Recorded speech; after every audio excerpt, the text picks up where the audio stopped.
Somebody once said that if the Swiss had designed these mountains, they'd be rather flatter. Glad they didn't.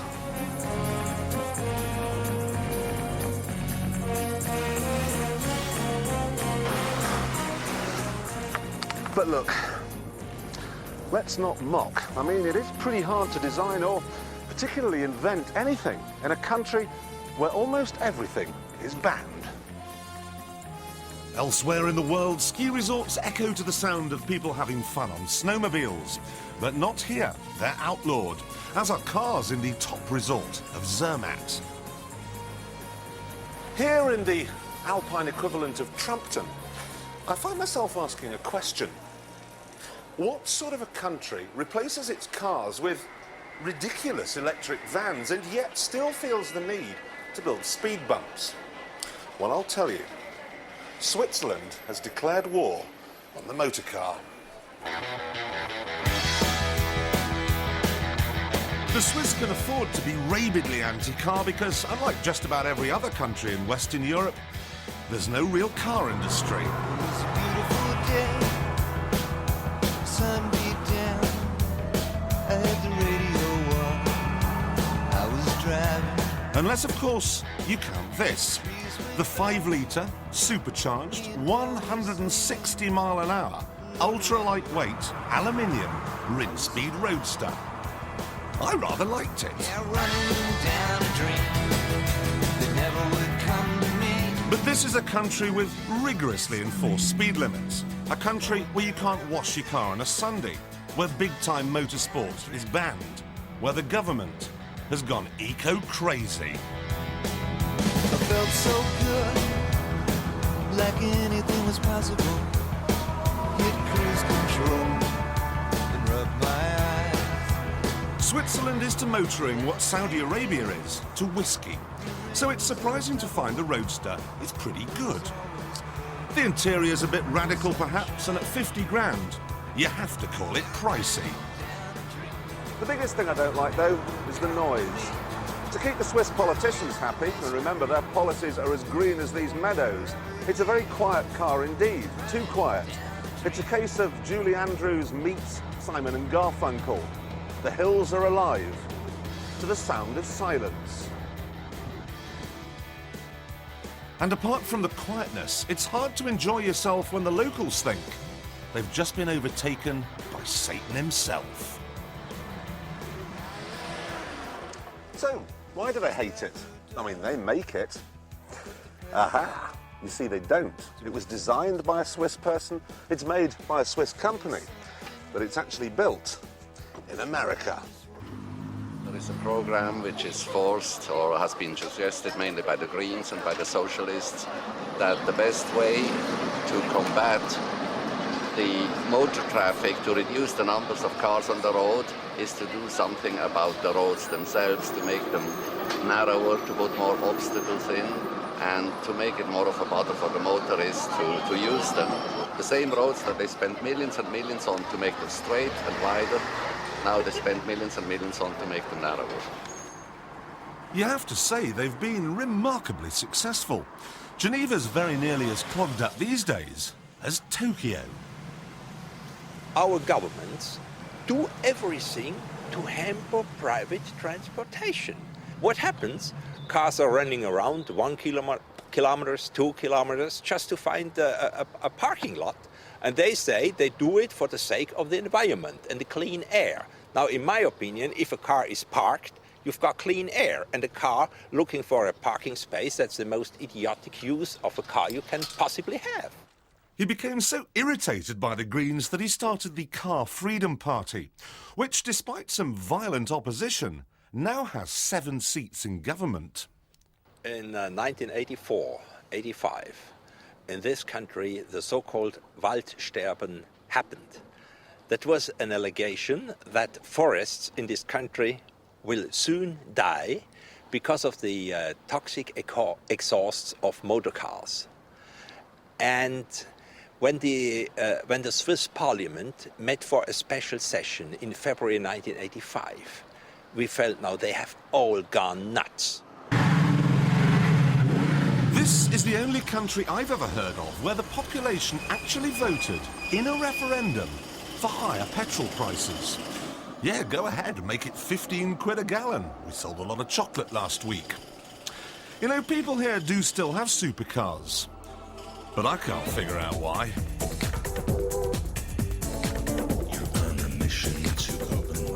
Switzerland is not really an anti-car country. We just have some rules that I think make a lot of sense, that in pedestrian areas where there are children, you can only drive very slowly. On the highway, for pollution reasons, you cannot go more than that speed of 120 kilometers. But apart from that, Switzerland is not at all anti-car. So take a guess why I'm breaking the law right now. I am. Seatbelt on. I'm going to turn the engine off at the traffic lights.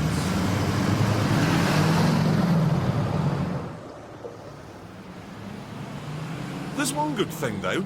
You can carve other motorists up like the Sunday joint, and nothing will happen. They aren't allowed to honk, and they won't make strange gestures either, because they can find out where you live. When you pass your driving test in Switzerland, you're given a registration number which stays with you for life, moving from car to car. Now, everybody's number is listed in this book, which you can buy from W.H. Smith's und Waterstones. So what you get is their registration number, the make of car it's attached to currently, the name of the person who owns it, and their address. So, if someone carves you up in traffic, you look them up in the book, give them a call, and tell them off. Other Swiss rules mean the Escort Cosworth comes with no spoiler, and the Rolls has no flying lady. And things get weirder. One man was reported to the local constabulary by his next-door neighbour for having bald tyres. Another was fined £25 for running over a bird. Yet another was sent to prison for overtaking in a tunnel. Naturally, this sort of thing does have an effect on Switzerland's car enthusiasts.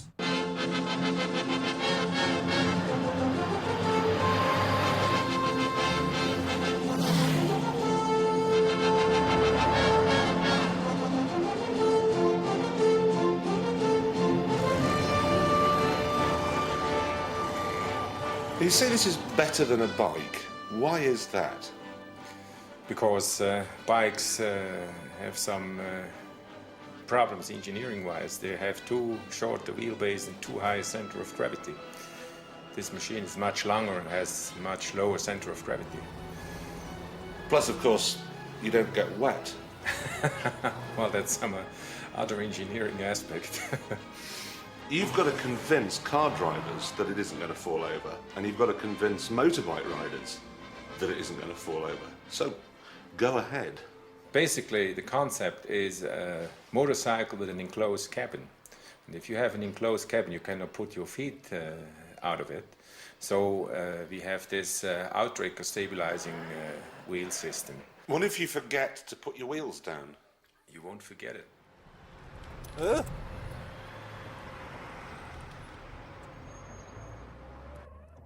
Right, the stabilizers are up, so we're now in bike mode. Well, I was expecting it to be terrifying. It's kind of like sitting in a car. You forget that there's only two wheels propping you up. Oh no, someone's nicked the wings. Ooh. I can't think of anything to say. We've got quadraphonic sound, we've got everything.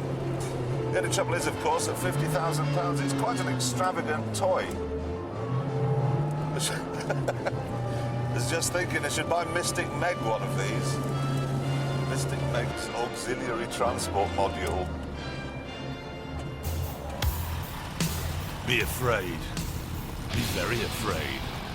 What we have here are 40,000 bikers raising money for charity. The image of a biker is not necessarily one of something lovable. And we do our best to show that we can be very loving in the fact that we raise millions of dollars for muscular dystrophy. And this is the reason for it. Look closely. These guys are drinking orange juice. They really are angels because they've paid £40 to be here on the Love Ride.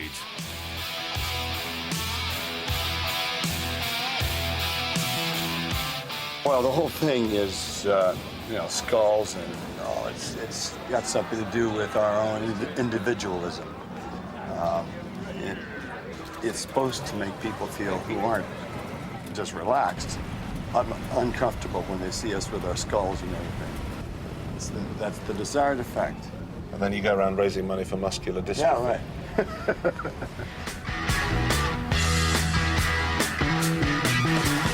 Get your motor running. Head out on the highway, looking for adventure, and whatever comes our way. Yeah, darling, go make it happen. Take the world in a loving embrace. Switzerland is bike mad. Per capita, only the Japanese buy more. Meets like this happen every night in the summertime. The spirit of Mungo Jerry is alive and well. Have a drink, have a drive. Go out and see what you can find.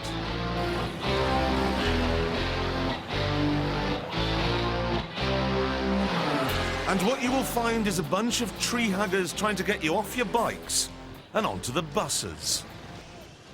We know that it is not actually the police nor the government that wants us to get rid of our bikes. It's some of the green politicians who don't want us to have fun with the bikes. They say it's no use. You don't go to work, you just ride the bikes for fun. Let me give you an example. If you buy a Yamaha VMAX in Japan, it has 140 horsepower. But by making it comply with Swiss regulations, it produces a feeble 47 horsepower. Now that's what I call a proper bike. Yes, it is, but I'm ashamed it's illegal to drive a bike like this in Switzerland. How many people in Switzerland have got proper, legal Swiss bikes? I don't know one. You don't know one? No. This love affair with the motorcycle means that Switzerland has become the world capital of one particular aspect. Yes, if your name is George or Mildred, this is where you come for your sidecar. Oh my God. This one, apparently, can outcorner a Porsche.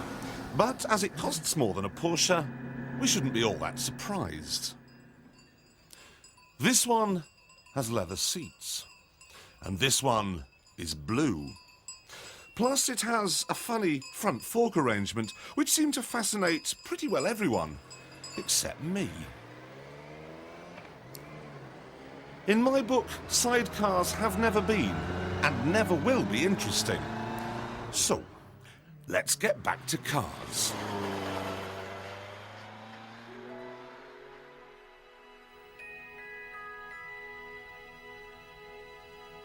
When petrol heads are asked to name a Swiss car, most come up with Monteverdi.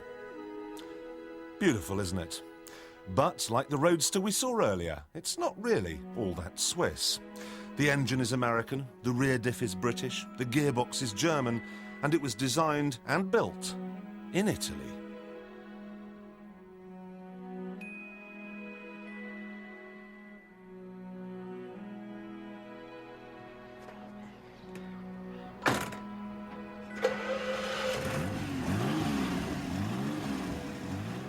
This is as near as you'll get to a proper Swiss car. I don't want to be called Jeremy Clarkson anymore. From now on, you will refer to me as Commander Straker. It has a mid-mounted Jaguar V12 engine, and it's safe too. Oncoming traffic just gets out of its way. Monsieur Sbarro, I have to say, it's a big surprise to find cars like this being made in Switzerland. But I am Italian. I came to Switzerland in 1957, and I was crazy about cars. I was 17, and I had only one aim to start with, to get a job and earn a living. In his workshop, you'll find all manner of gems tucked away in the rafters. Do you count yourself as being an engineer or a stylist?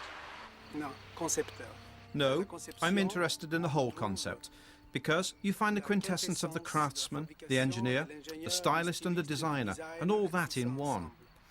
In a car, you've got to be able to capture the psychology of the person behind the wheel.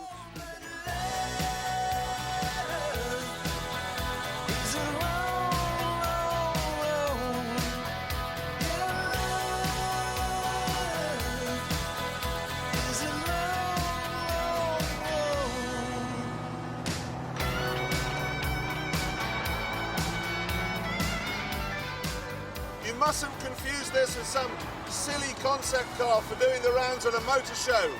If you peel away this amazing body, not that you'd want to, underneath it's a Ferrari Testarossa. It's got Ferrari brakes, Ferrari suspension, a Ferrari 5-litre 12-cylinder engine. It goes like stink. It's 300 kilograms lighter than a Ferrari. And even the styling details, those huge hoops behind me, they suck air from the front of the car and feed it to the engine at the back. Plus they act as a rollover bar. It's about the only piece of safety kit on the car. They've got no windscreen, no airbag, no seat belts. I adore it!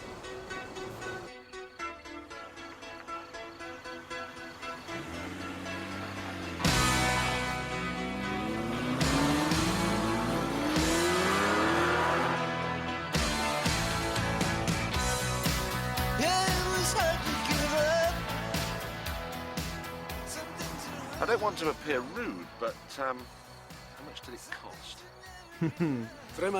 Very difficult. Think of a figure, then double it.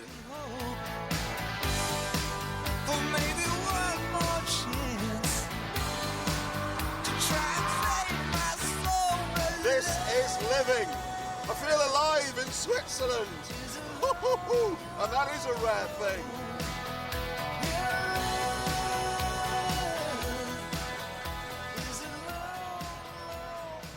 Hitler once said that once his armies had conquered Europe, he would use the Berlin Fire Brigade to take Switzerland.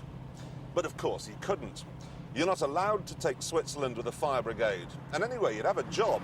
Every single man aged between 20 and 42 must serve at least 2 weeks of the year in the army. You sometimes get the impression here that the forces take precedence over everything. In Britain, we have level crossings for trains.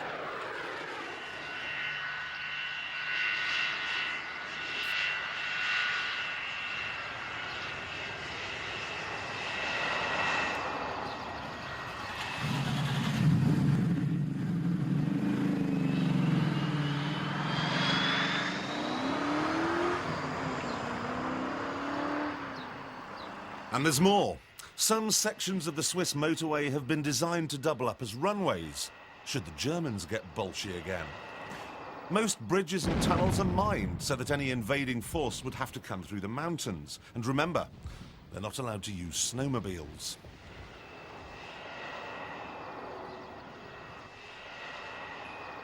This army business means that Switzerland has become obsessed with guns. Officially, there are more than 2 million in private hands, but unofficially, most people will tell you the figure is closer to 8 million. And that means there are more guns out here than people. And I'm not talking about air pistols either. I'm talking about stuff like this, the Kalashnikov, the AK-47, which you can buy out here for about 300 quid. Now, a couple of things strike me as odd. First, there were only 80 murders in Switzerland last year. And second, how can something this deadly and this noisy be acceptable when a TVR Griffith is not?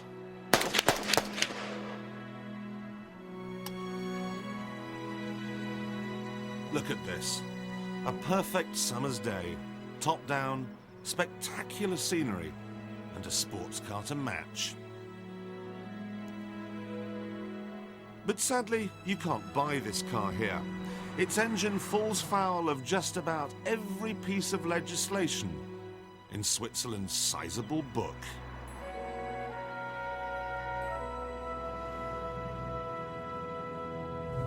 Look at that. No catalytic converters, 4-star petrol. It's fine. He's perkier than Pinky's mate. I think he's getting bigger. He's blossoming. I reckon a few more minutes of this, he could win the local flower show. Biggest dandelion for miles around. Are the forests in Switzerland dying? No, You're sure?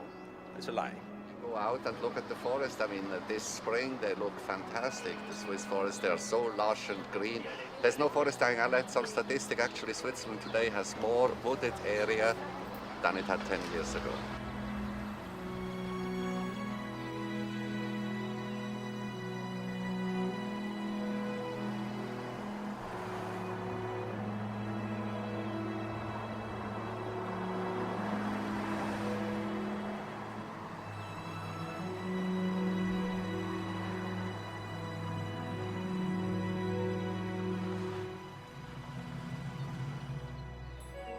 As a car enthusiast, I don't like what is happening in Switzerland, but I do understand what they're up to.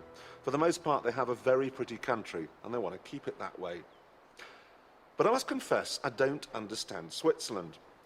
The latest craze to sweep the nation is collecting the foil tops from UHT milk cartons. Now, yesterday, I found myself buying this, at great expense, a collection of the rarer ones. I think it's time to leave.